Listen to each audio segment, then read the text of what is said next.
Il est 7h33.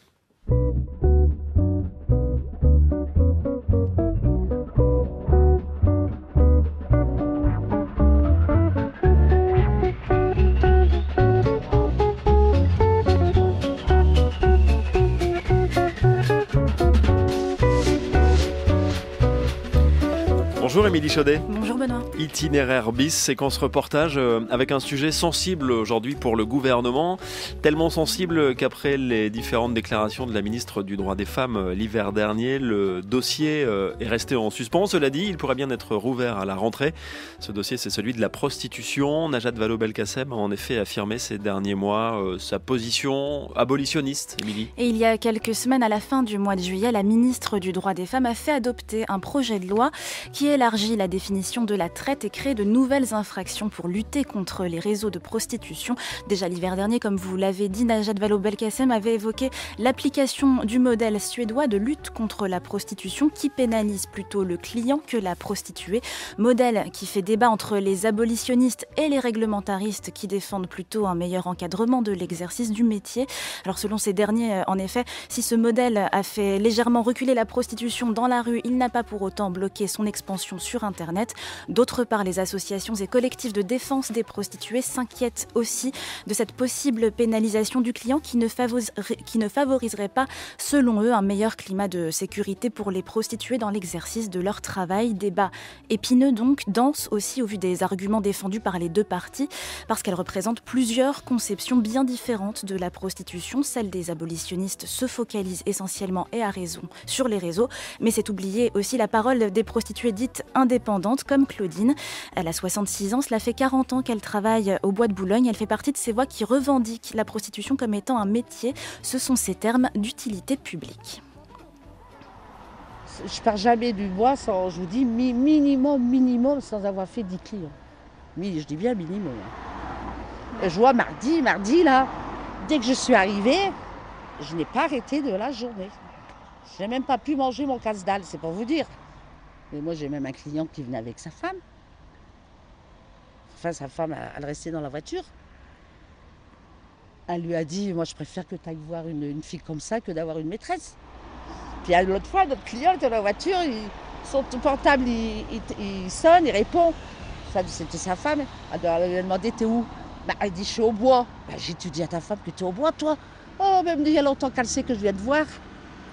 Et puis une fois, il est venu avec sa mère. Il a déposé sa mère là-bas. Et puis il est venu. Moi, je dis qu'il y en a toujours eu, il y en aura toujours. Et puis il en faut. Regardez les hommes qui sont célibataires et tout ça. Ou même, moi, j'en fais qui sont infirmes. Alors, qu'est-ce qu'ils font? Ils n'ont pas le droit. Ils n'ont pas le droit. Regardez, dans certains pays, c'est même l'État qui paye les femmes pour aller chez les infirmes et tout ça. Je ne sais plus dans quel pays que c'est, je ne sais plus où c'est, je l'ai entendu en Hollande, il y avait même eu une émission à la télé là-dessus. Je viens de gaieté de cœur, moi, au travail, moi. Je vais retrouver tous mes petits clients. Oh non, des fois on rigole bien. Hein. C'est mieux l'été parce qu'il fait beau, que je peux rester au soleil, je suis bien. Je vois l'année dernière qu'il avait fait beau, maintenant, vous vous rappelez, là, j'étais noire, hein. Tout le monde me dit, t'étais où en vacances? Ah je suis partie dans les îles là-bas. J'avais pas l'ordre au Bois de Boulogne. Voilà. On est au calme. Il fait chaud. Je suis mariée à 16 ans, déjà d'une. Je suis mariée jeune. J'ai eu ma fille à 17 ans. Et puis, avec mon mari, ça n'a pas été. En 76, j'ai divorcé. Et puis, je me suis retrouvée seule avec 3 enfants. Et puis voilà, puis il fallait trouver une solution. Et puis c'est une fille qui travaillait au bois déjà, là, puis qui venait chez moi dans la Somme, et qui m'a dit, écoute, si tu veux, je t'emmène là-bas, tu verras bien. Et puis c'est comme ça que je suis arrivée au bois. La première fois, ça a été... Oh, très dur.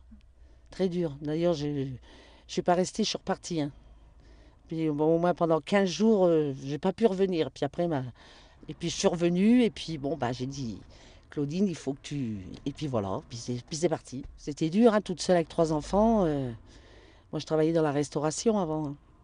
Donc, vous savez, c'était pas... Et heureusement encore que j'avais mes parents. Hein. Parce que se retrouver seule comme ça avec 3 enfants, c'est pas évident. Hein. Puis j'étais jeune encore. Hein. Maintenant, vous êtes heureuse de faire ce métier? Oh oui, c'était pour élever mes enfants hein, que j'ai fait ça. Ils étaient chez mes parents et puis moi, tous les week-ends, j'ai dit que j'avais trouvé du travail à Paris, mais dans la restauration. Alors tous les week-ends, je remontais chez moi là-bas, les voir. Et puis voilà. Personne ne peut penser ce que je fais, personne. D'ailleurs, un jour, même une greffière de procureur, quand j'avais eu un racolage passif, là, ils nous emmenaient. Maintenant, c'est fini, ils l'ont éliminé. Hein, depuis que M. Hollande est passé, ils nous l'ont enlevé, le racolage passif. Mais la dame, quand elle m'a vue, elle me dit, qu'est-ce que vous voulez, madame, vous venez déposer plainte? J'ai dit, non, madame. Elle me dit, pourquoi vous êtes là? J'ai dit, pour racolage passif. Elle dit, quoi? Pour racolage passif? J'ai dit, oui. Elle me dit, vous êtes prostituée? J'ai dit, oui, madame. Elle me dit, jamais j'aurais cru. Elle me dit, jamais j'aurais pensé. Bon, ça, c'est mes tenues de travail quand j'arrive. Ah oui, j'en ai plusieurs. Hein. Ça, c'est quoi? C'est une combinaison grise et rose. J'en ai une rouge aussi pour changer, avec des petits volants. Pour travailler, c'est bien. J'ai des clients qui partent au mois de juillet, d'autres qui partent au mois d'août, donc il y a toujours un petit roulement. Je fais des clients depuis que je suis au bois, les mêmes. Moi, je travaille presque qu'avec des attitrés. Hein. Il y en a beaucoup, heureusement que tu es là, parce que sinon, qu'est-ce que je ferais sans toi Où j'irais Comme il n'y a plus beaucoup de femmes au bois non plus, c'est ce qu'il faut dire aussi. Hein, des femmes, il n'y en a plus beaucoup. Hein, des vraies femmes. Des vraies femmes, c'est-à-dire? Comme moi, une vraie femme, pas trans ou travesti, je veux dire, ou trans. Là en face, c'est un trans. Il est opéré. Ils me racontent leur vie, leur malheur. Alors moi, je leur remonte un peu le moral. Oui, puis surtout que moi, j'ai beaucoup de personnes âgées, hein, vous savez. Hein. J'ai des clients j'en ai un, il a 87 ans. Excuse-moi, mais je suis... Tu vas me voir à la radio. Elle ne veut pas interviewer un client pour voir? Je l'appelle docteur. Je m'appelle docteur. Docteur. Bonjour docteur. Et quand je repars, je dis merci docteur. Voilà. Et je l'en remercie. Voilà.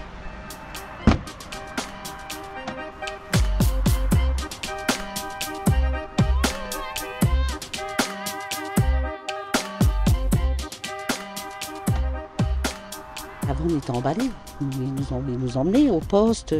Puis nous, les femmes, on montait à Saint-Lazare, on ressortait que le lendemain matin. C'était une ancienne prison de femmes. Et on passait la nuit là-bas. Et on ressortait le lendemain matin. Et puis on avait des PV tous les jours, presque. Un PV. Bon, on pouvait toujours avoir des outrages à la pudeur. C'est pour ça que maintenant, tout le monde travaille comme moi.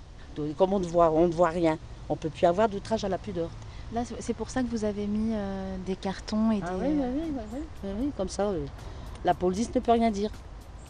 Comme la prostitution n'est pas interdite sur le code pénal. C'est le racolage qui est interdit. Moi, je suis connue au bois. La dame solitaire du bois de Boulogne.